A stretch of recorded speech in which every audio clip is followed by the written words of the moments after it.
Les jeunes d'Atongouanga expriment leur ras-le-bol, leur protestation. Le truc qui était juste infini comme ça a fini par décaper et détériorer toute la route. Donc lorsque les eaux sortent maintenant jusqu'ici, vous voyez. Donc en réalité, tout ça déjà est détaché du coltard. Il ne s'agit pas d'une défiance à l'endroit des autorités, disent-ils, mais plutôt un moyen de les interpeller au sujet de cette voie principale qui se dégrade tout doucement à cause d'un tuyau souterrain a priori percé, occasionnant une remontée des eaux à la surface. Notre coup de colère ce matin vise simplement à interpeller les autorités compétentes. Sinon, la SCG qui est responsable de ce pipeline d'eau qui s'est brisé de l'intérieur.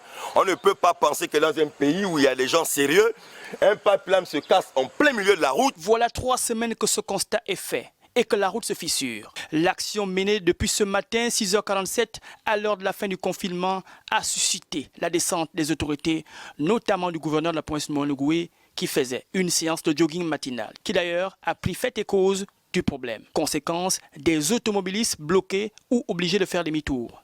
Ces 2 routiers faisaient route vers le sud du pays lorsqu'ils ont été freinés par les barricades. Je vais sur Rabi, plus précisément à Gamba. Donc là, vous êtes bloqués là? Nous sommes bloqués à cause de la route. Cette zone a souvent été la cause de plusieurs accidents en raison de son état.